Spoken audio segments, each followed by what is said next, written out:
దేవునికి మహిమ కలుగును గాక. మరి ప్రభువును రక్షకుడైన యేసుక్రీస్తు వారి యొక్క శ్రేష్టమైన నామమున మీ అందరికీ క్రిస్మస్ శుభాకాంక్షలు తెలియజేస్తున్నాం. దేవుని యొక్క మహాకృపను బట్టి ఈ యొక్క క్రిస్మస్ ఆరాధన జరుపుకునే గొప్ప భాగ్యాన్ని దేవుడు మనకి సంవత్సరంలో దేవుడు మనకు అనుగ్రహించారు. మన దేవుడు గొప్పవాడు అనడంలో ఏ సందేహం లేదు. అందుకే యావత్ ప్రపంచం అంతా అంగీకరించి ఏ దేశంలో కూడా ఈ క్రిస్మస్ ఆరాధన జరిగినట్లుగా ఏ పండగ జరగదు, లేదా ఏ సెలబ్రేషన్ జరగదు. ఎందుకు చేతనగా ఆయన అద్భుతకరమైన దేవుడు, ప్రపంచానికి దేవుడు అండి. ఆయన ప్రేమిందేమినారు. ఆయా మతాలు, ఆయా దేశాల ఎంతో రకాలైనటువంటి నమ్మకాలు ఉన్నాయి. వారెవరు నేను కించపరచలేదు, కానీ అవి ఒక ప్రాంతానికే సంబంధించవచ్చు. కానీ మనం ఆరాధన చేసే దేవుడు యావత్ ప్రపంచంలో అన్ని దేశాలు, అన్ని ప్రజలు, అన్ని ప్రాంతాలు, అన్ని పల్లెలు సంతోషంగా జరుపుకునే పండుగ, జరుపుకునే సెలబ్రేషన్ ఏది ఉందంటే యేసయ్య పుట్టుక, యేసయ్య రాకడ. నిజమే, మహాన్నతమైనటువంటి గొప్ప స్థానాన్ని జ్ఞాపకం చేసుకుని మహాన్నతమైన స్థితిలోంచి యేసయ్య మానవులను ప్రేమించి ఎంతగా ప్రేమిస్తున్నాడని వ్యక్తపరచడానికి యేసయ్య పరలోకంలో ఈ లోకానికి వచ్చి మానవుల్ని దరిగా ఉండడానికి, మానవునికి దగ్గరగా ఉండడానికి, మానవులకు ఇష్టలుగా ఉండడానికి, మానవులకు ప్రియమైన మిట్లరా మానవుకు చేరుకొనడానికి యేసయ్య లోకానికి వచ్చాడు. యేసయ్య లోకానికి ఎందుకు వచ్చాడంటే అందరికీ సంపూర్ణమైన రక్షణ తీసుకుని రావడానికి యేసయ్య లోకాడు. అందుకే యేసయ్య లోకానికి రక్షకుడిగా వచ్చాడు. రక్షకుడిగా వచ్చినని నమ్మి విశ్వసించి నీ జీవితంలో రక్షణ లేని వారికి ఉన్నావా?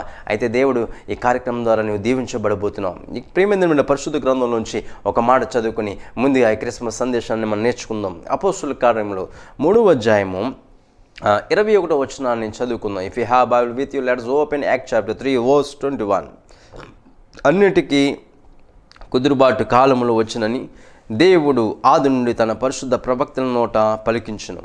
అంతవరకు యేసు పరలోక నివాసి ఉండుట ఆవశ్యకము. ఆమేన్. ఇక్కడ చూడగలిగినట్లయితే ఇక్కడ ప్రవచనాత్మకమైనటువంటి మాటను తెలియజేస్తున్నారు. ఏమని చెప్తున్నాడు అంటే అన్నిటికీ కుదురుబాటు కాలంలో వచ్చినని దేవుడు ఆది నుండి తన పరిశుద్ధ ప్రవక్తల నోట పలికించును. ఒక అద్భుతమైన ప్రవచనము ఎవరి చేత అంటే పరిశుద్ధ ప్రవక్తల చేత దేవుడు ఆది కాలంలో, సృష్టి ఆరంభంలోనే దేవుడు ఒక ధైర్యాన్ని మానవులకు ఇచ్చాడు. ఏమిటి అంటే ఎవరైతే పరిశుద్ధమైన సమర్పణ జీవితాన్ని కలిగి దేవునితో నడిచి దేవుని చేత పంపబడినటువంటి ప్రవక్తలుగా ఉన్నారో వారి నోటులోంచి దేవుడు వారు ఉన్న దేవుని యొక్క ఆలోచన, దేవుని యొక్క ఆంతర్యంలో హృదయంలో ఉన్న ప్రతి ఆలోచన, ఉద్దేశాలు, రాబోయే తరానికి జరగబోయే ఉద్దేశాలన్నీ కూడా ఏమాత్రం దాచుకోకుండా అందరికీ పంచే గొప్ప దేవుడు మన గొప్ప దేవుడు. నిజమే, ఇలాంటి గొప్ప దేవుని కలిగి ఉండడం ఎంతో గొప్పతనం. ఏ దేవుడు కూడా తన దగ్గర ఉన్నటువంటి సమస్తము దాచుకునేవారు, కొంతమంది దాచుకునేవారు ఉంటారు. కానీ మన దేవుడు మన కొరకు సమస్తం ఇవ్వడానికి తన ఏకైక కుమారుని కూడా లెక్క చేయకుండా నీ బాగు కొరకు, నా బాగు కొరకు ఈ ప్రపంచం మీదకి, ఈ భూమి మీదకి పంపించాడంటే ఎంతగా దేవుడు యేసయ్య మనం ప్రేమిస్తున్నాడు. అందుకే అంటున్నాడు కుదురుబాటు కాలాన్ని మానవుడు కలిగి ఉన్నాడు. కొంతమంది కాలాన్ని క్లోజ్ అయిపోయింది, చాలామంది చనిపోయారు. కానీ దేవుడు అంటున్నాడు అన్నిటికీ కుదురుబాటు కాలంలో వచ్చే దినాలు ఉన్నాయి. కుదురుబాటును ఇచ్చేవాళ్ళు ఎవడు అంటే డాక్టర్లు రోగ సంబంధమైన వాటికి కుదురుబాటు ఇవ్వగలరు తప్ప మానసిక సంబంధమైన వాటికి వారు కుదురుబాటు ఇవ్వలేరు. లేదా ప్రేమించలేరు. అనేక వ్యక్తులు ఉన్నారు, కానీ హృదయంలో ఉన్నటువంటి ప్రతి వాటికి వారు సహాయము చేయలేరు. కానీ ఈ దేవుడు అంటున్నాడండి, ప్రవక్తల నోట్లు అనిపిస్తున్నాడు, కంగారు పడకండి, మీ గురించి ఆలోచన చేసే, మీ గురించి దృష్టించే, మీ కొరకు ఆయన ఒక దేవుడు రాబోతున్నాడు అని చెప్పి ప్రేమ మిట్లరా అంటున్నాడు. అందుకే ఆ మాట సెలవిస్తుంచండి, అన్నిటికీ కుదురుబాటు కాలంలో వచ్చినని దేవుడు ఆది నుండి తన పరిశుద్ధ ప్రవక్తల నోట పలికించెను. ఆమేన్. ప్రవక్తలను పంపించారు, కానీ వారు చాలా ప్రయత్నం చేశారు, కానీ వారందరికీ అనుగ్రహించలేకపోయారు. కానీ ఇక్కడ అంటున్నాడు చూడండి, అన్నిటికీ కుదురుబాటు ఇవ్వడానికి నెంబర్ 1 యేసయ్య అన్ని విషయాలకు కుదురుబాటు నెమ్మదిని ఇవ్వడానికి ఈ లోకానికి యేసయ్య వచ్చారు. గడి చెప్దాం హల్లెలూయా.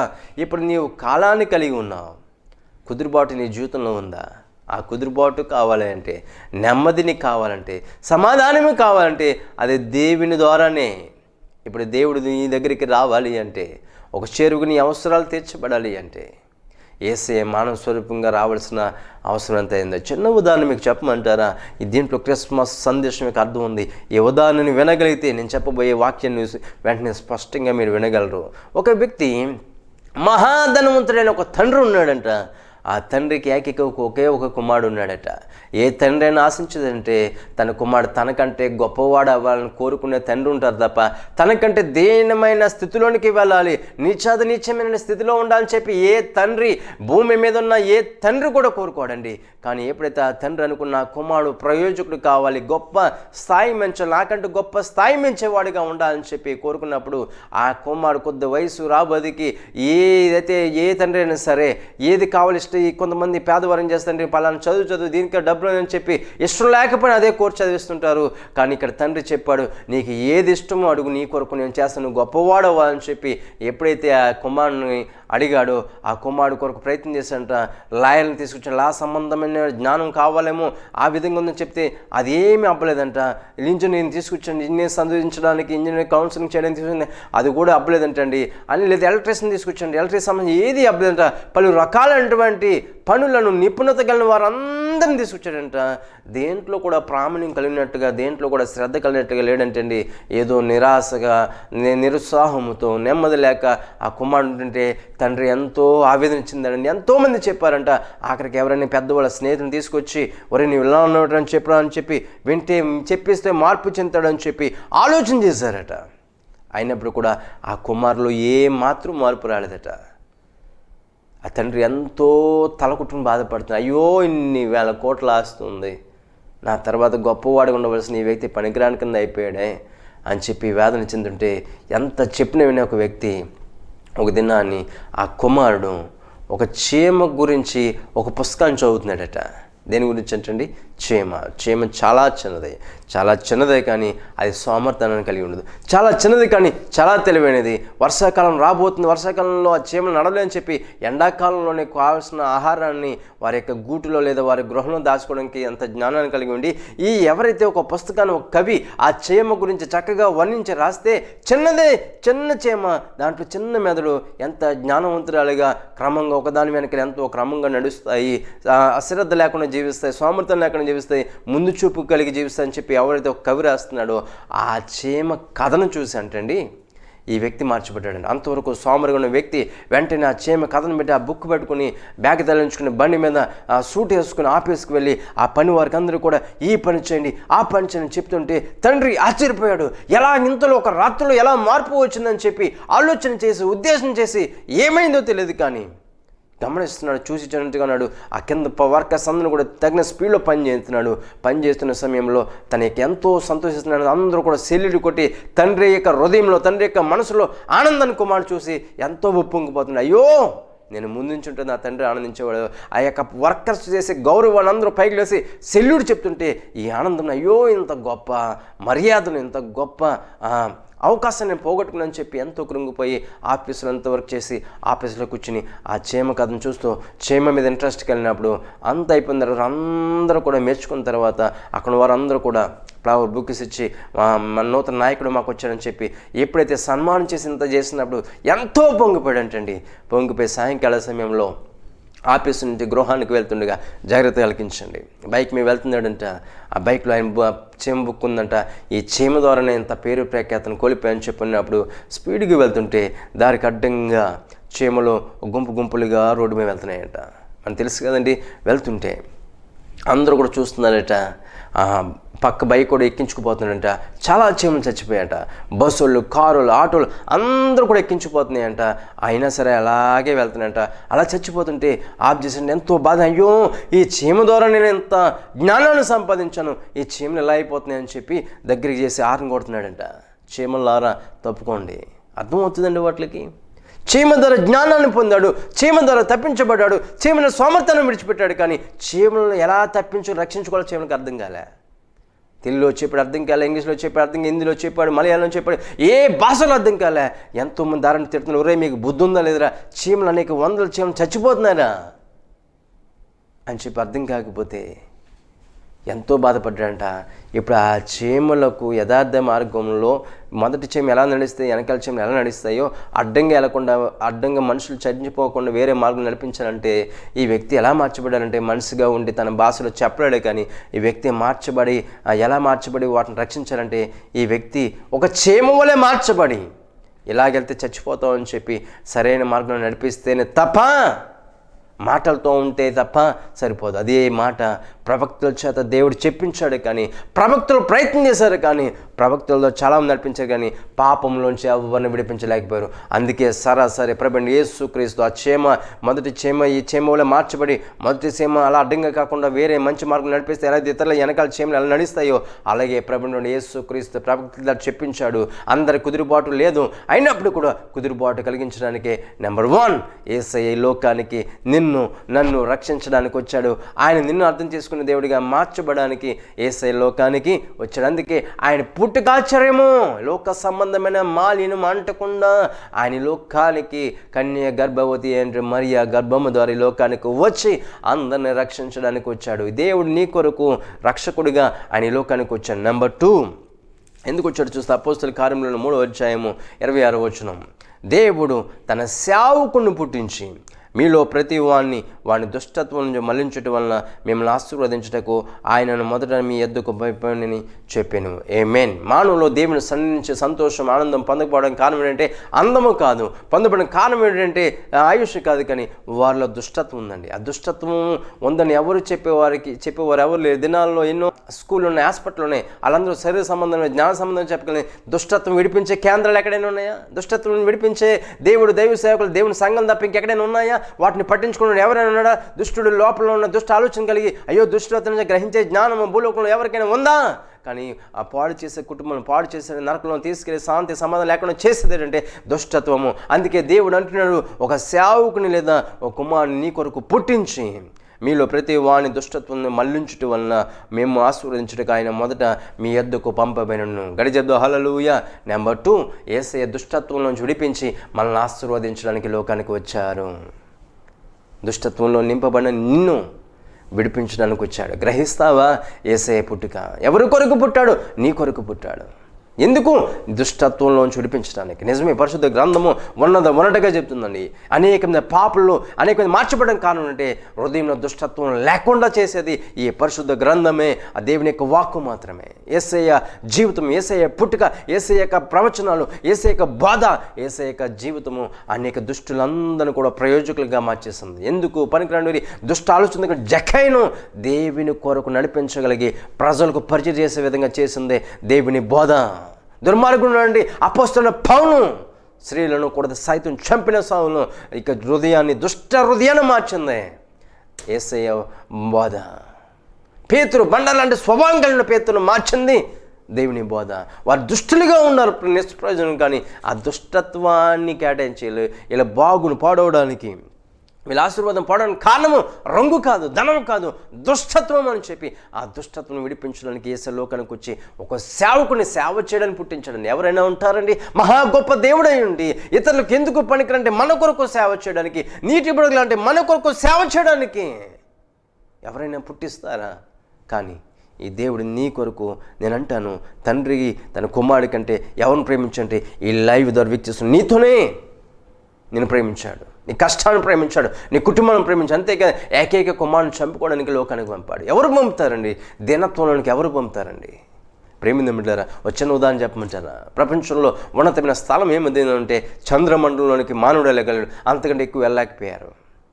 1930 నుంచి 2012 వరకు బ్రతికిన నీల్ ఆర్మ్స్ట్రాంగ్, మైక్ కాలిన్స్ వీళ్ళు మొదటిగా ఎక్కడికి వెళ్ళారంటే చంద్రమండలంలోనికి, భూమి మీద ఉన్నతమైన స్థితికి అయినటువంటి ఆ ప్రాంతాన్ని తెగించేవారు. అక్కడ ఏమవుతుందో తెగించి ఉన్నతమైన స్థానానికి వెళ్ళి అక్కడ 3 గంటలు ప్రయాణం చేశారు.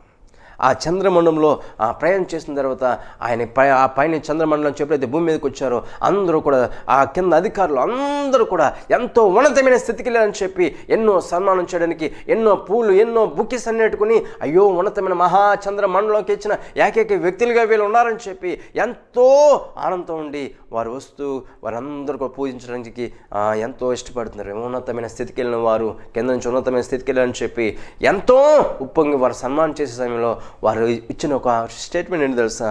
నీల్ ఆర్మ్స్ట్రాంగ్, మైక్ కాలిన్స్ వారు చెప్పేది, కింద నుంచి ఉన్నతమైన స్థితికి వెళ్ళడం గొప్ప కాదు, కానీ మహా ఉన్నతమైన స్థితి నుంచి దీనత్వంలోకి వచ్చిన యేసయ్య కంటే గొప్పవారు ఇంకెవరు కూడా లేరని చెప్పారండి. ఎంత గొప్ప మాట అండి! నిజమే, కింద నుంచి పైకి వెళ్ళడం గొప్ప కాదు, కానీ ఉన్నతమైన స్థితి నుంచి నిన్ను బాగు చేయడానికి, నన్ను బాగు చేయడానికి ఒక సేవకునిగా పుట్టి నీకు సమాధానం, దుష్టత్వం తొలగించి సమాధానం ఇవ్వడానికి యేసయ్య లోకానికి వచ్చాడు. ఎవరిస్తున్నా నీ హృదయంలో నెమ్మది కలిగించడానికి ఎవరు లేరు, కానీ దుష్టత్వం విడిపించడానికి యేసయ్య లోకానికి వచ్చాడు. ఆఖరి మాట, ఇది 3వ మాట చదువుకుని మనం ప్రార్థన చేసుకుందాం. లూకా సువార్త 2వ అధ్యాయము 10వ వచనం.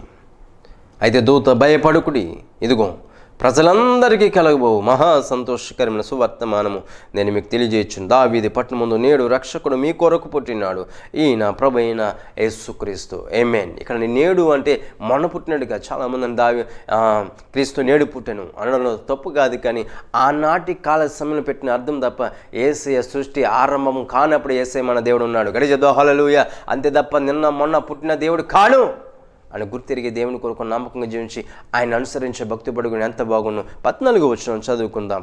సర్వోన్నతమైన స్థలములలో దేవునికి మహిమయు ఆయనకు ఇష్టలైన మనుషులకు భూమి మీద సమాధానం కలుగుగాకని స్తోత్రం చేయుచుండెను. గడి చెప్దాం హల్లెలూయా.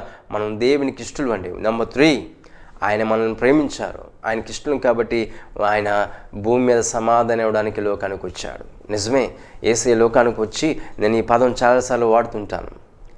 యేసయ్య ప్రేమిందేమిలారా చాలా ఆయా ప్రాంతాలకు వాక్య సందేశం చెప్పినప్పుడు ఇది నేను రిమైండ్ చేస్తుంటాను.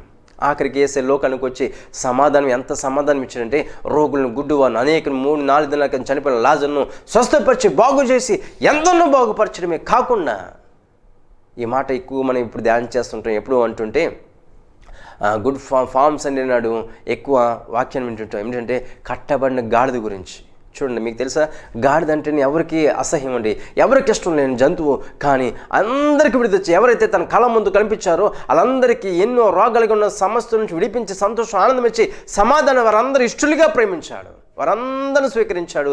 ఈయన చేసిన భక్తిని సర్వోన్నతమైన స్థలంలో మహిమ కలిగినట్లుగా ఈయన వాడబడి ఆఖరికి గాడిద పిల్ల బంధకాలలో చూడండి, అది ఎన్నో దినాలు ఎవరికి అవసరం లేదు, అది ఎన్నో రొచ్చులో ఉండి బంధకాలంలో బంధింపబడి ఆహారం తినడానికి స్వేచ్ఛ లేకుండా ఆ కట్టుగారులు కట్టబడి గాడిద పిల్ల కూడా బంధకాలం ఉండడం ఎవరికి ఇష్టం లేదంట, దేవునికి ఇష్టం లేదంట. ఎందుకు పనికిరాని గాడిదే బంధకాలం ఉండడం ఇష్టం లేని దేవుడు అన్ని పనికొచ్చింది నువ్వు బంధకాలం ఉంటే దేవుడు ఇష్టపడే దేవుడికి కాదు. ప్రియ సహోదరుడా, ప్రియ సహోదరి, ఆయనకి ఇష్టలుగా జీవిస్తావా? ఆయన నిన్ను ఇష్టరాలుగా అంటే ఈ దినాన్ని మనం జీవిస్తున్నాం. అందుకే అంటున్నాడు, సర్వోన్నతమైన స్థలంలో దేవునికి మహిమయు ఆయనకి ఇష్టమైన మనుషులకు భూమి మీద సమాధానము.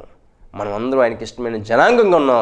మన భూమి మీద సమాధానం ఇవ్వడానికి యేసు లోకానికి వచ్చారు. ఆ సమాధానం పొందాలని ఆశపడితే నీ హృదయాన్ని దేవునికి అప్పగించు. అంతే తప్ప ఆర్భాటమైన క్రిస్మస్లో పాల్గొనడానికి ఏదో కేక్ కటింగ్ చేస్తారు, బట్టలు ఇస్తారని కాదు, కానీ నీ హృదయంలో యేసయ్య లోకానికి వచ్చి నీ నిజ జీవితంలో సంతోషం ఇవ్వడానికే ఈ లోకానికి వచ్చాడు. మహామన్నతమైన స్థితిని విడిపించి ఈ లోకానికి వచ్చింది నేను రక్షించడానికి. నీ కొరకు రక్షకుడు పుట్టి ఉన్నాడని చెప్పి 2020 సంవత్సరాల క్రితం సువార్తను వింటున్నావు. మరి ఏ రక్షణ నువ్వు పొందుకుంటున్నావు? దుష్టత్వంలోంచి రావంటే నీ దుష్ట హృదయాన్ని బయటకు తీసివేయి. కుదురుబాటు కావాలంటే నువ్వు కాలాన్ని, సమయాన్ని దేవునికి అప్పగించి కుదురుబాటు ఇచ్చే దేవుని వైపు నువ్వు చూడగలిగినట్లయితే ఖచ్చితంగా నీ హృదయంలో దేవుడు మార్పు తీసుకెళ్ళడు. నీ కుటుంబానికి గొప్ప సంతోషంతో నిన్ను నింపగలడు. అలాంటి కృప దేవుడు మన అందరికీ అనుగ్రహించును గాక. ఆమేన్. కళ్ళు మూసుకుందామా, ప్రార్థన చేసుకుందాం. మహాగండువైన దేవ, మహోన్నతమైన తండ్రి, నీ మహోన్నతమైన నామాన్ని బట్టి క్రిస్మస్ సందేశం ద్వారా మాతో, మా అందరితో మాట్లాడిన విధానం బట్టి నీకు వందనాలు తండ్రి. నీ కొరకు నమ్మకుండే కృప దయచేయండి. అన్నాటికి కుదురుబాటు ఇవ్వడానికి లోకానికి వచ్చావు తండ్రి. నిజమే, ఎంతమంది అయితే కుదురుబాటు నువ్వు రాకనుప్పుడు ఎందరో కుదురుబాటు లేక నెమ్మది లేకుండా వారందరికీ కుదురుబాటు ఇచ్చావు తండ్రి. రెండో దుష్టత్వంలో విడిపించడానికి వచ్చావు తండ్రి. మానవుడు జీవితంలో శాంతి, సమాధానం, సంతోషం, రక్షణ కొలిపడానికి కారణం ఏంటంటే తమ హృదయంలో ఉన్న దుష్టత్వం తండ్రి. దాటిని వెరిఫై చేసేవారు, దాన్ని ప్రభా కలెక్ట్ చేసి విడిపించేవారు ఎవరు లేరు ప్రభా. చాలామంది లోపల హృదయంలో దాచుకుని ఆ దుష్టత్వంలోంచి వలనొచ్చే నష్టాన్ని అనుభవిస్తూ సంతోషం లేకుండా వారిని విడిపించడానికి వచ్చావు. మూడోది ప్రభా, మీరు మమ్మల్ని ఇష్టపడి ప్రేమించారు కాబట్టి ప్రభా, నీకు ఇష్టలుగా జీవించిన వారికి సమాధానం ఇవ్వడానికి వచ్చావు. వ్యాపారంలో, కుటుంబంలో, అన్ని విషయాల్లో సమాధానం ఇవ్వడానికి వచ్చావు తండ్రి. అలాంటి సమాధానం పొందుకుని నీవు రక్షకుడి లోకానికి వచ్చావని చెప్పి నీ గొప్ప భాగ్యాన్ని మేము పొందుకుని నీ కొరకు నమ్మకం జీవించే కృప దయచేయండి. ఈ సంవత్సరం అంతా జ్ఞాపన ఆయా ప్రాంతాల్లో ఈ జన్మదిన వేడుకలు జరుపుకుంటున్న ప్రతి బిడ్డలను కూడా దీవించి ఆశీర్వదించమని మహిమ, ఘనత, ప్రభావాలు మీకు ఆరోపించుకుంటూ నజరేయుడైన యేసు నామములో అడిగి వేడుకొంచున్నాము తండ్రి. ఆమేన్, ఆమేన్. ఎంతవరకు కూడా చక్కని ఆధ్యాత్మికమైనటువంటి వాక్యాన్ని విన్న మీ అందరికీ కూడా ప్రత్యేకమైన వందనాలు తెలియజేస్తుంది. దేవుని చేత ప్రేరేపించబడితే ఆ ఓల్డ్ క్రైస్ట్ టీవీ ఛానల్కు సహకరించండి. అదేవిధంగా వ్యక్తిగతంగా మన లైఫ్ ఫర్ క్రైస్ట్ మినిస్ట్రీస్ ఎవరైనా ప్రేమిస్తే ఆర్థికంగా కూడా సహకరించాలని ప్రభుపేట మనం చేస్తున్నాను. ఈ ఆధ్యాత్మిక కార్యక్రమంలో యూట్యూబ్లో లైఫ్ ఫర్ క్రైస్ట్ మినిస్ట్రీస్ అనే ఛానల్లో మీరు వీక్షించవచ్చు. ఒకవేళ ఫేస్బుక్ ఐడి మీరు యూజ్ చేసినట్లయితే ANAND.GADI.7 లేదా లైఫ్ ఫర్ క్రైస్ట్ మినిస్ట్రీస్ అనే ఫేస్బుక్ పేజ్లో కూడా ఈ ఆధ్యాత్మిక కార్యక్రమాలను వీక్షించవచ్చు. అనేక మందికి పరిచయం చేసి దైవాశీర్వాదాలు పొందాలని కోరుకుంటున్నాను. దేవుడు మిమ్మల్ని మీ కుటుంబాలను బహుగా దీవించునుగాక. ఆమేన్.